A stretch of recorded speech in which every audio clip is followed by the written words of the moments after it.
Hello दोस्तों, स्वागत है आप सभी का आरबीएससी ऑनलाइन क्लास में। आज हम आरबीएससी 8th क्लास सामाजिक विज्ञान पेपर यानी 29 मार्च 2023 कल आप सभी का सामाजिक विज्ञान का पेपर है और इस क्लास में हम सामाजिक विज्ञान के जितने भी इंपॉर्टेंट क्वेश्चंस है जो कि आपको कल के एग्जाम में हुबहू देखने को मिल सकते हैं, उन सभी क्वेश्चंस को सॉल्व करवाने वाला हूँ। यानी इंपॉर्टेंट जो क्वेश्चंस पेपर है वो यहाँ पर इस क्लास में सॉल्व करवाऊंगा। तो सबसे पहले इस क्लास को आपको जो है सभी को इस क्लास को लाइक करें और चैनल पर नए तो चैनल को सब्सक्राइब करके बेल आइकन को प्रेस कर दे।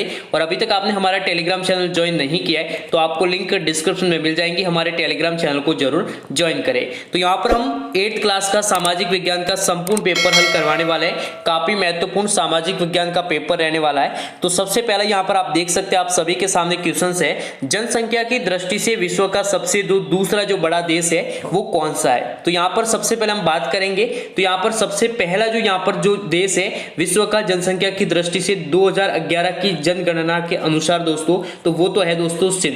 क्या कौन सा दोस्तों? चीन। लेकिन जो दूसरा जो बड़ा देश है वो है हमारा भारत, जो कि जनसंख्या की दृष्टि से दोस्तों विश्व का दूसरा सबसे बड़ा देश है। नेक्स्ट यहाँ पर आप देख सकते हैं, आप सभी के सामने क्वेश्चन है, किस उद्योग को मौसमी उद्योग कहा जाता है दोस्तों। उद्योग की बात करेंगे सबसे पहले दोस्तों, तो उद्योग कई प्रकार के होते हैं दोस्तों, चाहे वो घरेलू उद्योग हो, कुटीर उद्योग हो, जितने भी बहुत सारे उद्योग हो सकते हैं, वृहद उद्योग वगैरह। तो यहाँ पर मौसमी उद्योग कौन सा है? तो यहाँ पर सबसे पहले हम बात करेंगे दोस्तों ग्रेनाइट उद्योग। तो ग्रेनाइट उद्योग ये एक प्रकार का कोई मौसमी उद्योग नहीं है जिससे हम सीजनेबल जो यहाँ पर प्रोडक्ट कहेंगे। तो यहाँ पर आभूषण जो उद्योग है ये भी नहीं है, डेयरी उद्योग नहीं है दोस्तों। तो चक्कर का जो जो यहाँ पर क्या है उद्योग है दोस्तों, इंडस्ट्री है, यहाँ पर आप बात करेंगे शक्कर उद्योग यानी शुगर जो इंडस्ट्री है, ये एक प्रकार का दोस्तों कैसा है मौसमी उद्योग है। किस प्रकार का दोस्तों? सीजनल जो है इंडस्ट्री है दोस्तों। नेक्स्ट यहाँ पर आप सभी के सामने क्वेश्चन है, काफी महत्वपूर्ण क्वेश्चन आप सभी के लिए है, कल के एग्जाम में आपको वो देखने को मिल सकते हैं। महत्वपूर्ण जो है क्वेश्चन इस क्लास में हम सॉल्व करवाने वाले हैं। एंड तक आपको क्लास को देखना है। तो यहाँ पर आप देख सकते हैं, राजीव वाहन चलाने के योग्य होने पर, ठीक है, राजीव दोस्तों एक यहाँ पर लड़के का नाम है, ठीक है, तो वह वाहन चलाने योग्य होने पर दोस्तों कौन से लाइसेंस के लिए, ठीक है, कौन से लाइसेंस, क्योंकि लाइसेंस के दोस्तों कई प्रकार होते हैं दोस्तों, ठीक है दोस्तों, कौन से लाइसेंस के लिए आवेदन करना होगा या करेगा। तो वो सबसे पहले आप पर ऑप्शन है दोस्तों, ड्राइविंग लाइसेंस के लिए दोस्तों, तो यहाँ पर मेडिकल लाइसेंस के लिए दोस्तों, दुकान की लाइसेंस के लिए, या फिर इनमें से कोई नहीं, या फिर यहाँ पर दिया जा सकता है कि बंदूक लाइसेंस के लिए। तो यदि वो वाहन चलाना चाहता है, वाहन चलाने के योग्य होने पर, यानी यदि 18 वर्ष का हो चुका है, वो 18 वर्ष प्लस हो चुका है, 18 वर्ष से ऊपर हो चुका है, तो वो क्या बनाएगा ड्राइविंग लाइसेंस के लिए क्या करेगा, आवेदन करेगा।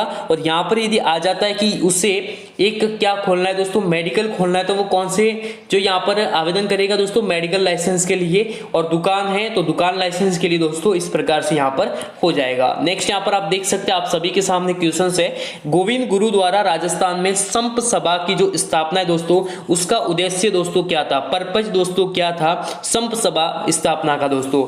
तो क्या दोस्तों राजनीतिक सुधार था, क्या आर्थिक सुधार था, या सामाजिक सुधार था, या फिर इनमें से दोस्तों कोई नहीं, नोन ऑफ द एबव। तो यहां पर इसका सही जो आंसर होगा दोस्तों, यहां पर हो जाएगा सामाजिक सुधार, यानी दोस्तों सोशल रिफॉर्म। क्या हो जाएगा दोस्तों? Social reform. This is correct answer of the question. यानी यहाँ पर सामाजिक सुधार के लिए दोस्तों गोविंद गुरु के द्वारा राजस्थान में संप सभा की दोस्तों क्या की गई थी दोस्तों, स्थापना की गई थी। काफी महत्वपूर्ण है।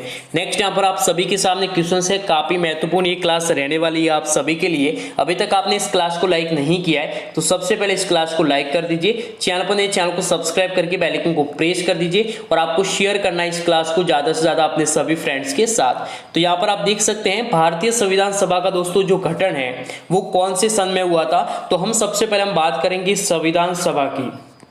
किसकी बात करेंगे दोस्तों? संविधान सभा, ठीक है ना, जिसे बोलते हैं इंडियन कॉन्स्टिट्यूएंट एंड असेंबली। तो ये संविधान सभा का दोस्तों जो गठन हुआ था दोस्तों, वो हुआ था दोस्तों किस सन में हुआ था दोस्तों? 6 दिसंबर 1946 को दोस्तों। कब हुआ था दोस्तों? 6 दिसंबर 1946 को दोस्तों क्या होता है, संविधान सभा का गठन होता है। और संविधान सभा की दोस्तों जो पहली जो बैठक है, काफी महत्वपूर्ण है, जो पहली दोस्तों बैठक है वो कब हुई थी, पूछा जा सकता है संविधान सभा की पहली बैठक कब हुई। तो दोस्तों 9 दिसंबर 1946 में। 9 दिसंबर 1946 में दोस्तों क्या होती है, संविधान सभा की पहली बैठक होती है, जिसमें जन साधारण के द्वारा निर्वाचित जो प्रतिनिधि है उनका एक निकाय है जो संविधान का दोस्तों मसौदा तैयार करने या अपनाने के उद्देश्य से दोस्तों क्या हुआ था, इकट्ठे हुए थे। तो यही दोस्तों यहाँ पर क्या था, संविधान सभा की दोस्तों पहली बैठक थी, जो कि दोस्तों 9 दिसंबर 1946 की हुई। लेकिन यहाँ पर दोस्तों पूछा गया है कि कौन से सन में हुई, तो सिर्फ आपको सन बताना है, तो 1946 इसका क्या दोस्तों हो जाएगा, बिल्कुल ही सही आंसर हो जाएगा। नेक्स्ट यहाँ पर आप देख सकते हो दोस्तों, ग्रामीण लोग जो है नगरीय, ठीक है दोस्तों, नगरीय तड़क फड़क और सुख सुविधाओं से किन साधनों द्वारा परिचित होते हैं, तो वहाँ के रहन सहन, वहाँ के खान पान, वहाँ की जितने भी यहाँ पर सुख सुविधाएं हैं, बहुत सारी सुख सुविधाएं हैं, वाहन है, ठीक है, जो कम्युनिकेशन, जितने भी संचार के साधन हैं, तो बहुत सारी यहाँ पर ग्रामीण जो लोग हैं उनकी जो तड़क भड़क है, उनकी जो सुख सुविधाएं हैं रहने की, खाने की, उन सभी से क्या होते हैं दोस्तों, सुपरिचित होते हैं। इन पर आपको 3-4 पॉइंट लिखना है। अब हम बात करेंगे दोस्तों सोशल जस्टिस, यानी दोस्तों सामाजिक न्याय क्या है, काफी महत्वपूर्ण है, पूछा जा सकता है सामाजिक न्याय क्या है, पूछा जा सकता है राजनीतिक न्याय क्या है दोस्तों, या आर्थिक न्याय क्या है। तो दोस्तों सामाजिक न्याय क्या है दोस्तों, सामाजिक न्याय काफी महत्वपूर्ण टॉपिक है, आप सभी के लिए पूछा जा सकता है प्रश्न दोस्तों। तो सामाजिक न्याय एक विचार के रूप में यदि देखा जाए सामाजिक न्याय को दोस्तों, तो सभी मनुष्यों को समान मानना, ठीक है, सभी मनुष्य किसी भी वर्ग से जुड़े हो, चाहे वो मतलब कोई भी वर्ग से हो, किसी भी जाति से हो, कोई भी रंग हो उसका, ठीक है, तो यहाँ पर सभी दोस्तों मनुष्यों को, मानव को क्या मानना दोस्तों, समान मानना, यानी कोई भी क्या है दोस्तों, सभी लोग क्या है दोस्तों, सभी इंसान समान है एकदम। किन्हीं सामाजिक, धार्मिक और सांस्कृतिक पूर्वग्रहों के आधार पर भेदभाव नहीं होना चाहिए, किसी भी प्रकार का उनके साथ दोस्तों भेदभाव नहीं करना चाहिए। तो यही है दोस्तों क्या है, सामाजिक न्याय दोस्तों। आप अपने घर पर ऊर्जा, सौर ऊर्जा का उपयोग करने के लिए दोस्तों किन किन साधनों का प्रयोग करेंगे, तो सौर ऊर्जा दोस्तों, यानी सूर्य की ऊर्जा से क्या दोस्तों, सौर ऊर्जा, ठीक है ना, सूर्य सौर ऊर्जा जिसे कहा जाता है दोस्तों, काफी महत्वपूर्ण है। तो किन किन साधनों का प्रयोग करेंगे इसको आपको कमेंट करके बताना है दोस्तों। अब बात करेंगे दोस्तों आकार के आधार पर उद्योगों के वर्गीकरण आपको बताना है। तो वैसे यदि आकार के आधार पर दोस्तों कितने प्रकार के हैं उद्योग, तो यहाँ पर हम लिखेंगे दोस्तों उद्योग या इंडस्ट्री जिसे बोलते हैं दोस्तों, तो उद्योग है दोस्तों। तो इसके दोस्तों यदि आकार के आधार पर बात करें तो इसके दोस्तों 3 प्रकार है। कितने प्रकार के दोस्तों, 3 प्रकार के दोस्तों। सबसे पहले की बात करेंगे दोस्तों, ये है घरेलू उद्योग। कौन सा उद्योग दोस्तों, घरेलू उद्योग, जिसे कुटीर उद्योग भी कहा जा सकता है, ठीक है, जिसे दोस्तों कुटीर उद्योग भी कहा जाता है दोस्तों। नेक्स्ट यहाँ पर हम बात करेंगे दोस्तों लघु उद्योग। कौन से उद्योग दोस्तों, जो कि लघु है, यानी लघु उद्योग बोलेंगे। और जो तीसरा सबसे बड़ा आ जाता है दोस्तों वो है वृहद उद्योग।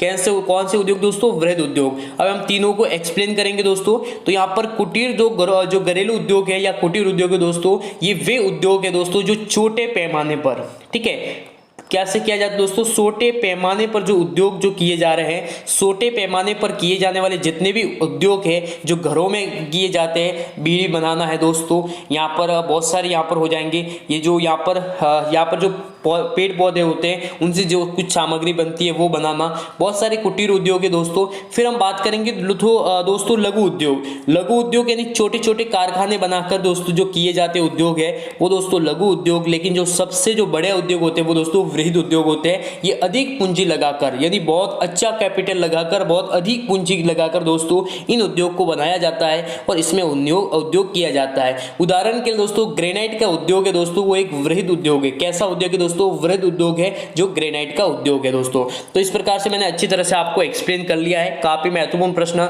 रहने वाला है कि आकार के आधार पर उद्योगों के वर्गीकरण को बताना है। राजपूताना के किन्हीं 4 साहित्यकारों की सूची बनाना है या नाम लिखना है जिन्होंने 1857 की क्रांति में दोस्तों लोगों को क्या किया था, प्रेरित किया था, ठीक है, लोगों को दोस्तों क्या किया था, इंस्पायर किया था। उन्हीं 4 साहित्यकारों के नाम बताना है। जो साहित्यकार थे दोस्तों, लिटरेरी पर्सन्स थे, उनको आपको नाम बताना है। तो सबसे दोस्तों पहला जो नाम आता है दोस्तों वो आता है दोस्तों सूरजमल मिशान काफी महत्वपूर्ण है। अभी तक आपने इस क्लास को लाइक नहीं किया है, लाइक कर दीजिए। चैनल पर नए, चैनल को सब्सक्राइब करके बेल आइकन को प्रेस कर दीजिए, क्योंकि कल का पेपर दोस्तों काफी महत्वपूर्ण रहने वाला है आप सभी के लिए। 29 मार्च 2023 का पेपर रामबाण रहने वाला है, शानदार पेपर होने वाला है। और इसी पेपर के लिए दोस्तों जितने भी इंपॉर्टेंट क्वेश्चन है हम इस क्लास में सॉल्व करने वाले दोस्तों। तो सबसे पहले बात करेंगे दोस्तों सूरजमल मिशान, जो कि सबसे पहले साहित्यकार थे जिन्होंने 1857 की क्रांति के लिए लोगों को प्रेरित करने का दोस्तों कार्य किया था दोस्तों। दूसरे थे दोस्तों वो थे बनकी दास। कौन थे दोस्तों? बनकी दास थे। और जो तीसरे थे दोस्तों वो थे बरहात, ठीक है दोस्तों, बरहात दुर्गा दत्त। बरहात दुर्गा दत्त काफी महत्वपूर्ण हो जाएगा।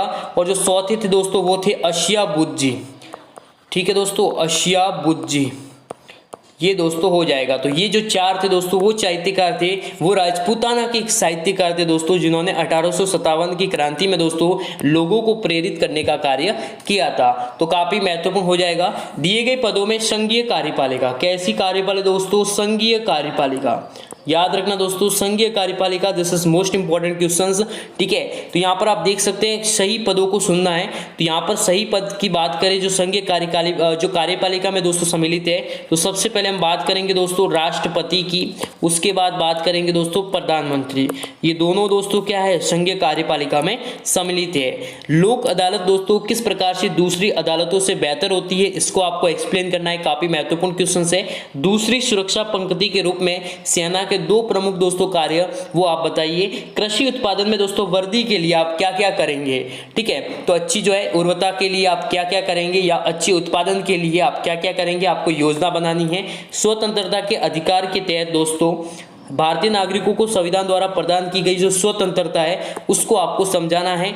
नेक्स्ट यहाँ पर आप देख सकते हैं दोस्तों लिंगानुपात, और जो लिंगानुपात को जो प्रभावित करने वाले दोस्तों जो तत्व है वो कौन कौन से है। तो सबसे पहले बात करेंगे दोस्तों लिंगानुपात की, कि है क्या लिंगानुपात, इसकी हम डेफिनेशन आप सभी को बताएंगे। लिंगानुपात दोस्तों, लिंगानुपात का जो अर्थ है वो है प्रति हजार, प्रति हजार, ठीक है, याद रखना दोस्तों, प्रति हजार पुरुषों पर महिलाओं की दोस्तों जो संख्या है वो क्या है दोस्तों?